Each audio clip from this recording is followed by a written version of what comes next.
नमस्कार मित्रों। क्या 30-35 साल तक नौकरी करने वाले कर्मचारी की जिंदगी की कीमत सिर्फ 1,000 रुपये है? क्या महंगाई केवल नौकरी पेशा लोगों के लिए बढ़ी है, बुजुर्ग पेंशनरों के लिए नहीं? और क्या 22,000 लोगों को हायर पेंशन मिलने का मतलब यह है कि बाकी लाखों ईपीएस पेंशनरों की समस्या खत्म हो गई है? मैं राजेश श्रीवास्तव। आज हम किसी राजनीतिक दल की नहीं बल्कि उन लाखों बुजुर्गों की बात करेंगे जिन्होंने अपने जीवन का सबसे बड़ा हिस्सा देश की सेवा में लगाया है और आज भी सम्मानजनक पेंशन की उम्मीद लगाए बैठे हैं। सबसे पहले जानते हैं केंद्र सरकार ने इस संदर्भ में क्या घोषणा की है। केंद्र सरकार ने एम्प्लॉइज पेंशन स्कीम यानी ईपीएस 2026 यानी 2026 के तहत कुछ महत्वपूर्ण बदलाव की घोषणा की है। इसमें हायर पेंशन से जुड़े पात्र मामलों का निपटारा, दावा प्रक्रिया में सुधार और कई प्रशासनिक बदलाव शामिल हैं। मीडिया में यह बात तेजी से सुर्खियां बन रही है कि लगभग 22,000 पात्र सदस्यों को अधिक पेंशन मिलने का रास्ता साफ हुआ है। यह निश्चित रूप से उन पात्रों के लिए अच्छी खबर है, लेकिन यहीं से एक बड़ा सवाल खड़ा होता है। सवाल नंबर 1, क्या केवल 22,000 लोगों की समस्या थी? बाकी लाखों ईपीएस 95 पेंशनरों का क्या? वे लोग जिन्हें आज भी न्यूनतम मात्र 1,000 मासिक पेंशन मिलता है, उनका भविष्य कौन देखेगा? क्या 1,000 में आज एक सप्ताह का राशन भी आ सकता है? क्या इससे बिजली, दवा, किराया, इलाज आदि का खर्च निकल सकता है? महंगाई का सच जरा अपने आसपास देखिए। दूध महंगा, दवाइयां महंगी, गैस सिलेंडर महंगा, बिजली का बिल बढ़ा, इलाज का खर्चा कई गुना बढ़ गया है। लेकिन ईपीएस की न्यूनतम पेंशन वर्षों से वहीं का वहीं है, 1,000 रुपए। क्या महंगाई पेंशनरों के दरवाजे पर दस्तक नहीं देती? एक बुजुर्ग की जिंदगी की कल्पना कीजिए।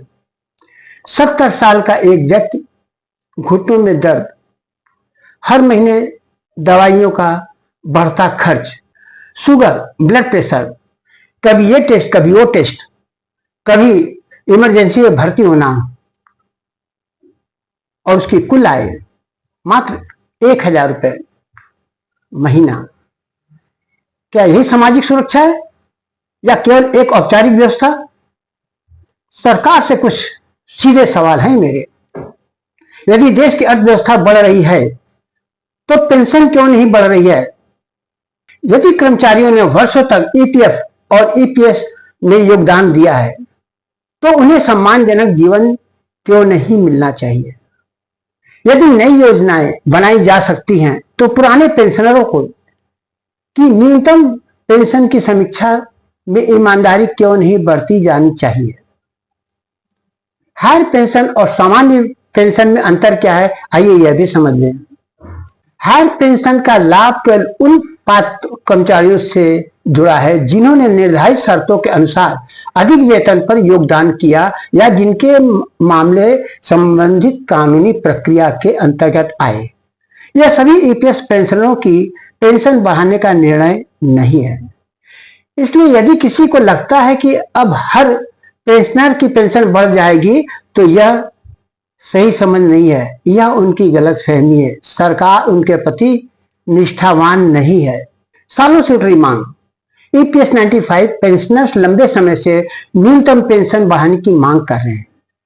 उनकी प्रमुख मांगों में शामिल है सम्मानजनक न्यूनतम पेंशन, महंगाई के अनुसार समय समय पर उसका संशोधन और बुजुर्ग पेंशनरों के लिए बेहतर सामाजिक सुरक्षा।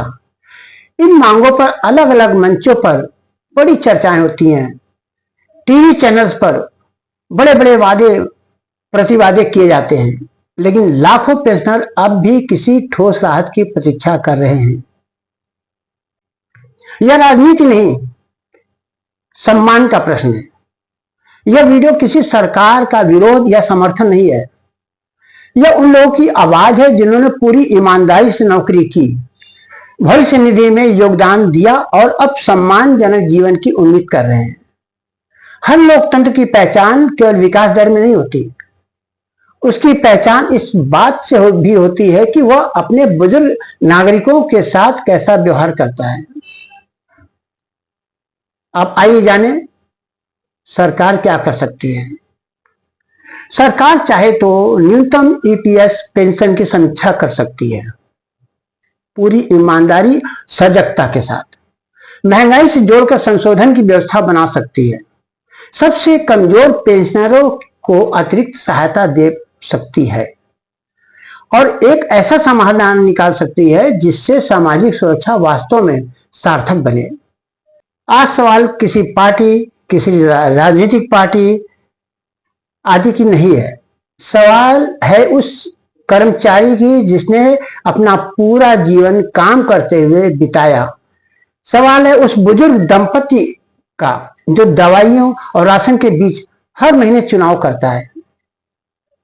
सवाल है सम्मान का। आपकी क्या राय है?